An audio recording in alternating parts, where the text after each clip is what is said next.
प्रेम से बोलिए जय बृहस्पति देव। प्यारे भक्तों, आज आप श्रवण करें बृहस्पतिवार व्रत कथा पूजन विधि के साथ। बृहस्पतिवार के दिन सुबह उठकर स्नान करें और पीले वस्त्र पहने। पूजा घर में श्री हरि विष्णु की मूर्ति या चित्र स्थापित करें। पीले फूल, चंदन, अक्षत, चना, गुड़ और मुनक्का चढ़ाए। भगवान विष्णु और बृहस्पति देव का ध्यान करें और व्रत का संकल्प ले। धूप दीप जलाकर बृहस्पति देव की पूजा करें। पूजा के समय बृहस्पति देव के मंत्रों का जाप करें। व्रत कथा का पाठ करें। कथा के बाद आरती करें। भूल चूक के लिए माफी मांग ले। प्रसाद के तौर पर केले चढ़ाए और दान करें। दिन में एक बार ही भोजन करें। भोजन में चने की दाल या पीली चीजें खाए। नमक नहीं खाए। पीले वस्त्र पहने। पीले फलों का इस्तेमाल करें। बृहस्पति देव को धन, बुद्धि और शिक्षा का देवता माना जाता है। मान्यता है कि बृहस्पतिवार व्रत कथा के पाठ से जीवन में सुख समृद्धि आती है। तो आइए प्यारे भक्तों, अपने जीवन की मंगल कामना को करते हुए इस पावन कथा का रसपान करते हैं। प्रेम से बोलिए बृहस्पति देव की जय, विष्णु भगवान की जय। कथा इस प्रकार है। प्राचीन काल की बात है। किसी राज्य में एक बड़ा, प्रतापी और दानी राजा राज्य करता था। वह हर गुरुवार को व्रत रखकर दीन दुखियों की मदद करके पुण्य प्राप्त करता था। परंतु ये बात उसकी रानी को अच्छी नहीं लगती थी। वह न तो व्रत करती थी और न ही दान पुण्य में विश्वास रखती थी। इतना ही नहीं, वह राजा को भी ऐसा करने से मना करती थी। एक समय की बात है। राजा शिकार खेलने के लिए वन में गए। घर पर रानी और दासी थी। उसी समय गुरु बृहस्पति देव साधु का रूप धारण कर राजा के दरवाजे पर भिक्षा मांगने आए।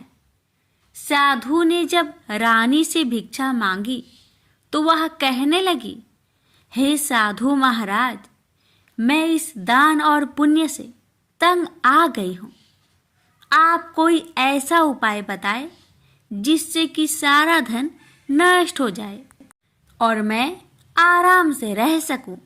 इतना सुनकर बृहस्पति देव ने कहा, हे देवी, तुम बड़ी विचित्र हो। संतान और धन से कोई दुखी होता है। अगर अधिक धन है तो उसे शुभ कार्यों में लगाओ। कुंवारी कन्याओं का विवाह कराओ। विद्यालय और बाग बगीचे का निर्माण कराओ, जिससे तुम्हारे दोनों लोग सुधरे। परंतु साधु की इन बातों से रानी को खुशी नहीं हुई। उसने कहा कि मुझे ऐसे धन की आवश्यकता नहीं है जिसे मैं दान दूं और जिसे संभालने में मेरा सारा समय नष्ट हो जाए। तब साधु ने कहा, अगर तुम्हारी ऐसी इच्छा है तो मैं जैसा तुम्हें बताता हूँ तुम वैसा ही करना। गुरुवार के दिन तुम घर को गोबर से लिपना। अपने बालों को पीली मिट्टी से धोना। राजा से हजामत बनाने को कहना।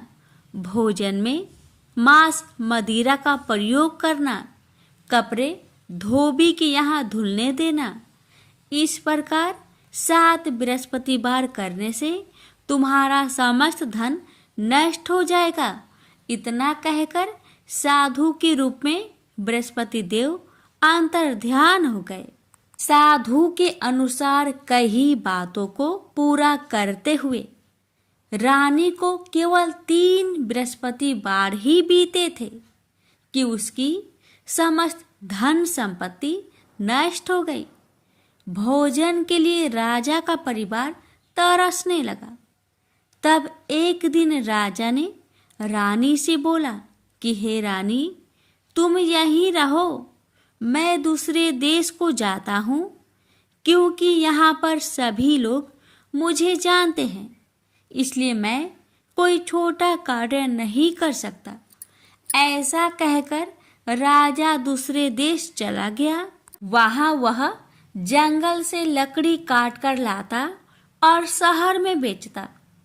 इस तरह वह अपना जीवन व्यतीत करने लगा। इधर राजा के परदेश जाते ही रानी और दासी दुखी रहने लगी। एक बार जब रानी और दासी को 7 दिन तक बिना भोजन के रहना पड़ा, तो रानी ने अपनी दासी से कहा, हे दासी, पासी के नगर में मेरी बहन रहती है। वह बड़ी धनवान है, तो उसके पास जा और कुछ ले आ, ताकि थोड़ी बहुत गुजर बसर हो जाए।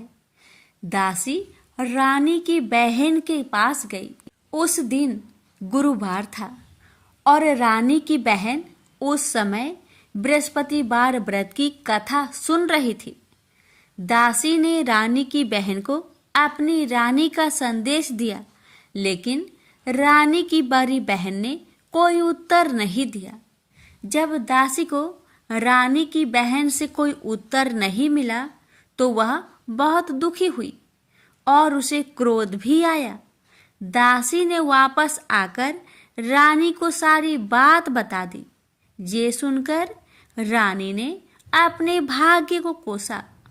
उधर रानी की बहन ने सोचा कि मेरी बहन की दासी आई थी, परंतु मैं उससे नहीं बोली, इससे वह बहुत दुखी हुई होगी। कथा सुनकर और पूजा समाप्त करके वह अपनी बहन के घर आई और कहने लगी, हे बहन, मैं बृहस्पतिवार का व्रत कर रही थी। तुम्हारी दासी मेरे घर आई थी, परंतु जब तक कथा होती है तब तक ना तो उठते हैं और ना ही बोलते हैं, इसलिए मैं नहीं बोली। बताओ दासी, क्यों आई थी? रानी बोली, बहन, तुमसे क्या छिपाऊं? हमारे घर में खाने तक को अनाज नहीं था।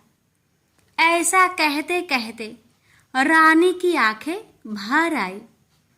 उसने दासी समेत पिछले 7 दिनों से भूखे रहने तक की बात अपनी बहन को विस्तार पूर्वक सुना दी। रानी की बहन बोली, देखो बहन, भगवान बृहस्पति देव सबकी मनोकामना को पूर्ण करते हैं। देखो, शायद तुम्हारे घर में अनाज रखा हो। पहले तो रानी को विश्वास नहीं हुआ, पर बहन के आग्रह करने पर उसने अपनी दासी को अंदर भेजा, तो उसे सचमुच अनाज से भरा एक घड़ा मिल गया। यह देखकर दासी को बड़ी हैरानी हुई। दासी रानी से कहने लगी, हे रानी, जब हमको भोजन नहीं मिलता तो हम व्रत ही तो करते हैं, इसलिए क्यों ना इनसे व्रत और कथा की विधि पूछ ली जाए, ताकि हम भी व्रत कर सके। तब रानी ने अपनी बहन से बृहस्पतिवार व्रत के बारे में पूछा। उसकी बहन ने बताया, बृहस्पतिवार के व्रत में चने की दाल और मुनक्का से विष्णु भगवान का केले के जड़ में पूजन करे तथा दीपक जलाए, व्रत कथा सुने और पीला भोजन ही करे। इससे बृहस्पति देव प्रसन्न होते हैं।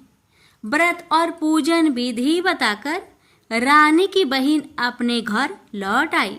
7 दिन के बाद जब गुरुवार आया तो रानी और दासी ने व्रत रखा। घुड़सार में जाकर चना और गुड़ लेकर आई। फिर उससे केले की जड़ तथा विष्णु भगवान का पूजन किया। अब पीला भोजन कहाँ से आए? इस बात को लेकर दोनों बहुत दुखी थे। चूंकि उन्होंने व्रत रखा था, इसलिए बृहस्पति देव उनसे प्रसन्न थे। इसलिए वे एक साधारण व्यक्ति का रूप धारण कर 2 थालों में सुंदर पीला भोजन दासी को दे गए। भोजन पाकर दासी प्रसन्न हुई और फिर रानी के साथ मिलकर भोजन ग्रहण किया। उसके बाद वे सभी गुरुवार को व्रत और पूजन करने लगी। बृहस्पति भगवान की कृपा से उनके पास फिर से धन संपत्ति आ गई, परंतु रानी फिर से पहले की तरह आलस्य करने लगी। तब दासी बोली, देखो रानी, तुम पहले भी इस प्रकार आलस्य करती थी। तुम्हें धन रखने में कष्ट होता था, इस कारण सभी धन नष्ट हो गया, और अब जब भगवान बृहस्पति की कृपा से धन मिला है तो तुम्हें फिर से आलस्य होता है। रानी को समझाते हुए दासी कहती है कि बड़ी मुसीबतों के बाद हमने यह धन पाया है, इसलिए हमें दान पुण्य करना चाहिए, भूखे मनुष्य को भोजन कराना चाहिए और धन को शुभ कार्य में खर्च करना चाहिए, जिससे तुम्हारे कुल का यश बढ़ेगा, स्वर्ग की प्राप्ति होगी और पितृ प्रसन्न होंगे। दासी की बात मानकर रानी अपना धन शुभ कार्य में खर्च करने लगी, जिससे पूरे नगर में उसका यश फैलने लगा। बृहस्पतिवार व्रत कथा के बाद श्रद्धा के साथ आरती की जानी चाहिए। इसके बाद प्रसाद बांटकर उसे ग्रहण करना चाहिए। एक दिन राजा दुखी होकर जंगल में एक पेड़ के नीचे आसन जमाकर बैठ गया। वह अपनी दशा को याद करके व्याकुल होने लगा। बृहस्पतिवार का दिन था। एकाएक उसने देखा कि निर्जन वन में एक साधु प्रकट हुए। वह साधु भेष में स्वयं बृहस्पति देवता थे। लकड़हारे के सामने आकर बोले, हे लकड़हारे, इस सुनसान जंगल में तू चिंता मग्न क्यों बैठा है? लकड़हारे ने दोनों हाथ जोड़कर प्रणाम किया और उत्तर दिया, महात्मा जी, आप सब कुछ जानते हैं, मैं क्या कहूँ? यह कहकर रोने लगा और साधु को अपनी आत्मकथा सुनाई।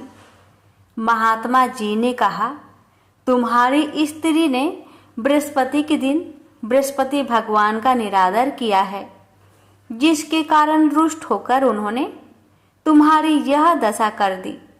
अब तुम चिंता को दूर करके मेरे कहने पर चलो तो तुम्हारे सब कष्ट दूर हो जाएंगे और भगवान पहले से भी अधिक संपत्ति देंगे। तुम बृहस्पतिवार के दिन कथा किया करो। 2 पैसे के चने मुनक्का लाकर उसका प्रसाद बनाओ और शुद्ध जल से लोटे में शक्कर मिलाकर अमृत तैयार करो। कथा के पश्चात अपने सारे परिवार और सुनने वाले प्रेमियों में अमृत व प्रसाद बांटकर आप भी ग्रहण करो। ऐसा करने से भगवान तुम्हारी सब मनोकामनाएं पूरी करेंगे। साधु के ऐसे वचन सुनकर लकड़हारा बोला, हे प्रभु, मुझे लकड़ी बेचकर इतना पैसा नहीं मिलता जिससे भोजन के उपरांत कुछ बचा सकूं। मैंने रात्रि में अपने स्त्री को व्याकुल देखा है और मेरे पास कुछ भी नहीं जिससे मैं उसकी खबर मंगा सकूं। साधु ने कहा, हे लकड़हारे, तुम किसी बात की चिंता मत करो। बृहस्पति के दिन तुम रोजाना की तरह लकड़ियां लेकर शहर को जाओ। तुम्हारे रोज से दुगुना धन प्राप्त होगा, जिससे तुम भली भांति भोजन कर लोगे तथा बृहस्पति देव की पूजा का सामान भी आ जाएगा। इतना कहकर साधु अंतर्ध्यान हो गए। धीरे धीरे समय व्यतीत होने पर फिर वही बृहस्पतिवार का दिन आया। लकड़हारा जंगल से लकड़ी काटकर किसी शहर में बेचने गया। उसे उस दिन और दिन से अधिक पैसा मिला। राजा ने चना गुड़ आदि लाकर गुरुवार का व्रत किया। उस दिन से उसके सभी कलेश दूर हुए। परंतु जब दोबारा गुरुवार का दिन आया तो बृहस्पतिवार का व्रत करना भूल गया। इस कारण बृहस्पति भगवान नाराज हो गए। उस दिन उस नगर के राजा ने विशाल यज्ञ का आयोजन किया तथा शहर में यह घोषणा करा दी कि कोई भी मनुष्य अपने घर में भोजन न बनावे, न आग जलावे। समस्त जनता मेरे यहाँ भोजन करने आवे। इस आज्ञा को जो न मानेगा उसे फांसी की सजा दी जाएगी। इस तरह की घोषणा संपूर्ण नगर में करवा दी गई। राजा की आज्ञा अनुसार शहर के सभी लोग भोजन करने गए, लेकिन लकड़हारा कुछ देर से पहुंचा, इसलिए राजा उसको अपने साथ घर लिवा ले गए और ले जाकर भोजन करा रहे थे। तो रानी की दृष्टि उस खूंटी पर पड़ी जिस पर उसका हार लटका हुआ था। वह वहां पर दिखाई नहीं दिया। रानी ने निश्चय किया कि मेरा हार इस मनुष्य ने चुरा लिया है। उसी समय सिपाहियों को बुलवाकर उसको कारागार में डलवा दिया। जब लकड़हारा कारागार में पड़ गया और बहुत दुखी होकर विचार करने लगा कि ना जाने कौन से पूर्व जन्म के कर्म से मुझे यह दुख प्राप्त हुआ है, और उसी साधु को याद करने लगा जो कि जंगल में मिला था। उसी समय तत्काल बृहस्पति देव साधु के रूप में प्रकट हुए और उसकी दशा को देखकर कहने लगे, अरे मूर्ख, तूने बृहस्पति देव की कथा नहीं करी, इस कारण तुझे दुख प्राप्त हुआ है। अब चिंता मत कर। बृहस्पतिवार के दिन कारागार के दरवाजे पर 4 पैसे पड़े मिलेंगे। उनसे तू बृहस्पति देव की पूजा करना, तेरे सभी कष्ट दूर हो जाएंगे। बृहस्पति के दिन उसे 4 पैसे मिले। लकड़हारे ने कथा कही। उसे रात्रि को बृहस्पति देव ने उस नगर के राजा को सपने में कहा, हे राजा, तुमने जिस आदमी को कारागार में बंद किया है वह निर्दोष है, वह राजा है, उसे छोड़ देना। रानी का हार उसी खूंटी पर लटका है। अगर तू ऐसा नहीं करेगा तो मैं तेरे राज्य को नष्ट कर दूंगा। इस तरह रात्रि के सपनों को देखकर राजा प्रातः काल उठा और खूंटी पर हार देखकर लकड़हारे को बुलाकर क्षमा मांगी तथा लकड़हारे को योग सुंदर वस्त्र आभूषण देकर विदा कर दिया। बृहस्पति देव की आज्ञा अनुसार लकड़हारा अपने नगर को चल दिया। राजा जब अपने नगर के निकट पहुंचा तो उसे बड़ा आश्चर्य हुआ। नगर में पहले से अधिक बाग, तालाब, कुएं तथा बहुत सी धर्मशाला, मंदिर आदि बन गई है। राजा ने पूछा, यह किसका बाग और धर्मशाला है? तब नगर के सब लोग कहने लगे, यह सब रानी और बांदी की है। तो राजा को आश्चर्य हुआ और गुस्सा भी आया। जब रानी ने यह खबर सुनी कि राजा आ रहे हैं तो उन्होंने बांदी से कहा कि हे दासी, देख, राजा हमको कितनी बुरी हालत में छोड़ गए थे। हमारी ऐसी हालत देखकर वह लौट न जाए, इसलिए तू दरवाजे पर खड़ी हो जा। आज्ञा अनुसार दासी दरवाजे पर खड़ी हो गई। राजा आए तो उन्हें अपने साथ लिवा लाई। तब राजा ने क्रोध करके अपनी रानी से पूछा कि यह धन तुम्हें कैसे प्राप्त हुआ? तब उन्होंने कहा, हमें यह सब धन बृहस्पति देव के इस व्रत के प्रभाव से प्राप्त हुआ है। राजा ने निश्चय किया कि 7 रोज बाद तो सभी बृहस्पति देव का पूजन करते हैं, परंतु मैं प्रतिदिन दिन में 3 बार कहानी तथा रोज व्रत किया करूंगा। अब हर समय राजा ने दुपट्टे में चने की दाल बांधी रहती तथा दिन में 3 बार कहानी कहता। एक रोज राजा ने विचार किया कि चलो अपनी बहन के यहाँ हो आवे। इस तरह निश्चय कर राजा घोड़े पर सवार हो अपनी बहन के यहाँ को चलने लगा। मार्ग में उसने देखा कि कुछ आदमी एक मुर्दे को लिए जा रहे हैं। उन्हें रोककर राजा कहने लगा, अरे भाइयों, मेरी बृहस्पति देव की कथा सुन लो। वे बोले, लो, हमारा तो आदमी मर गया है, इसको अपनी कथा की परी है। परंतु कुछ आदमी बोले, अच्छा कहो, हम तुम्हारी कथा भी सुनेंगे।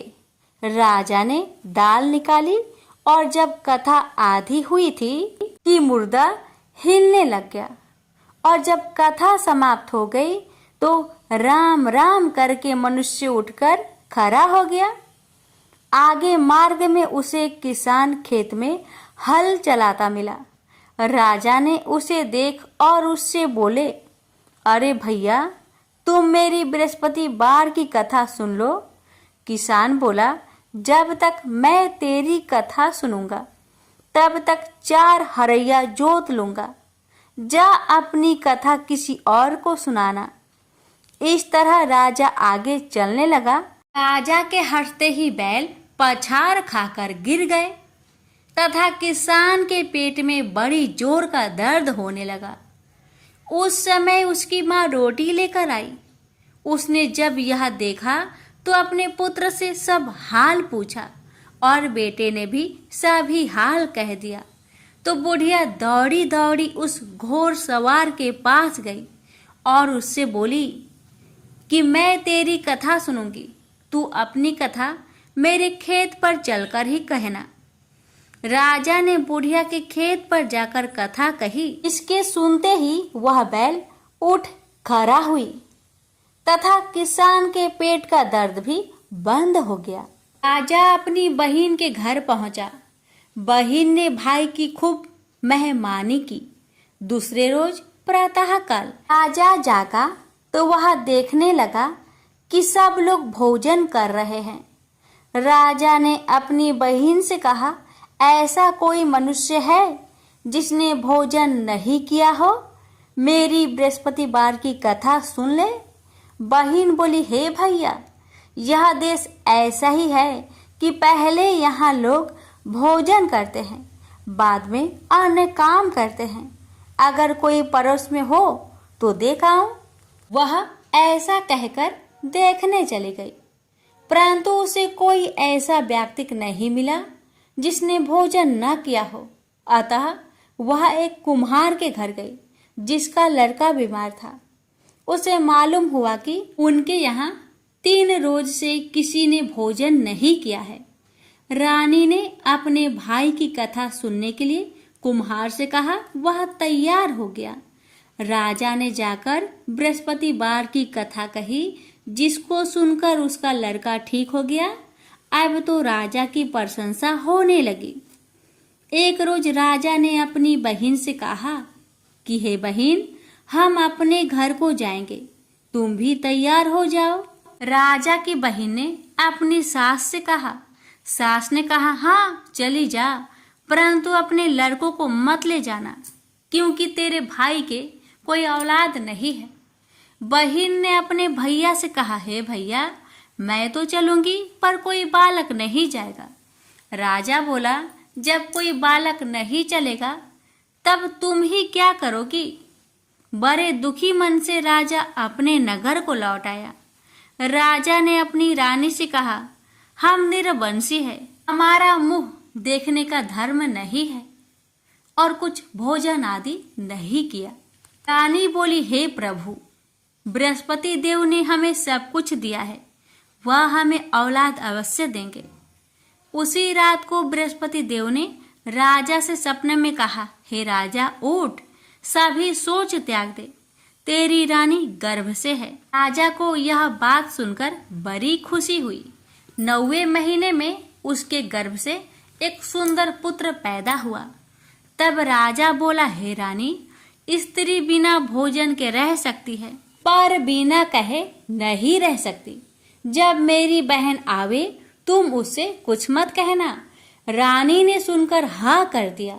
जब राजा की बहन ने यह शुभ समाचार सुना तो वह बहुत खुश हुई तथा बधाई लेकर अपने भाई के यहाँ आई। तभी रानी ने कहा, घोड़ा चढ़कर तो नहीं आई, गधा चढ़ी आई। राजा की बहन बोली, भाभी, मैं इस प्रकार न कहती तो तुम्हें औलाद कैसे मिलती? बृहस्पति देव ऐसे ही हैं, जैसी जिसके मन में कामनाएं हैं सभी को पूर्ण करते हैं।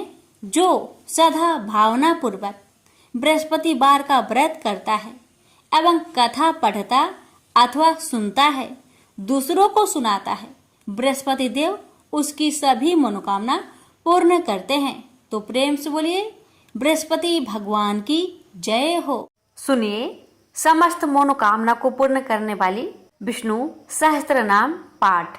विष्णु सहस्त्र नाम स्रोत का उल्लेख महाभारत के अनुशासन पर्व में मिलता है।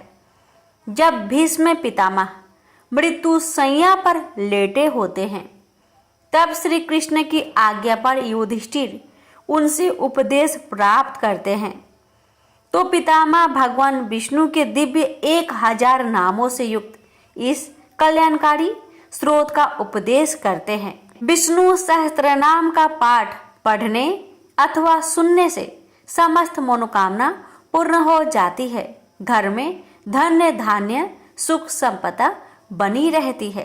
यदि आप विष्णु सहस्त्र नाम स्रोत यानी श्री हरि के 1000 नामों और उनकी महिमा को पढ़ने में असमर्थ है तो मात्र एक श्लोक से ही इस पाठ का पुण्य प्राप्त किया जा सकता है। वो श्लोक इस प्रकार है। श्री राम रामेति रामेति रमे रामे मनोरमे सहस्त्र नाम तन्तुल्यम राम नाम वरानने। शिव जी माता पार्वती से कहते हैं कि श्री राम नाम के मुख में विराजमान होने से राम राम इसी 12 अक्षर नाम का जप करो।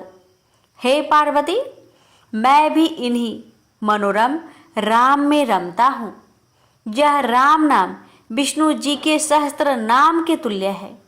भगवान राम के राम नाम को विष्णु सहस्त्र नाम के तुल्य कहा गया है। इस मंत्र को श्री राम तारक मंत्र भी कहा जाता है और इसका जाप संपूर्ण विष्णु सहस्त्र नाम या भगवान विष्णु के 1000 नामों के जाप के समतुल्य है।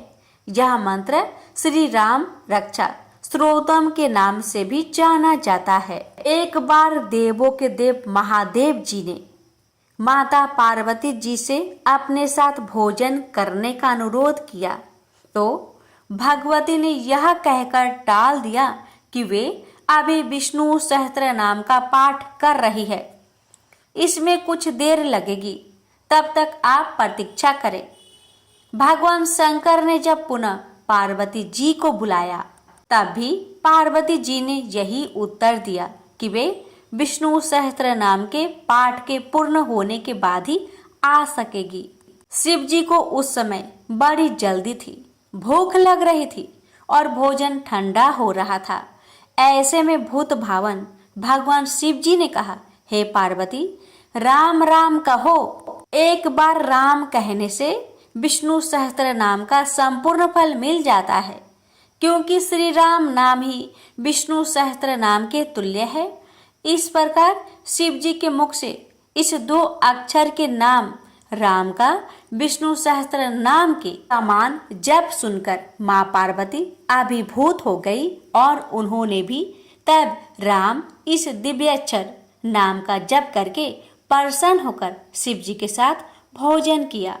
प्रेम से बोलिए सिया रामचंद्र की जय। हर हर महादेव, माता पार्वती की जय, लक्ष्मी नारायण की जय।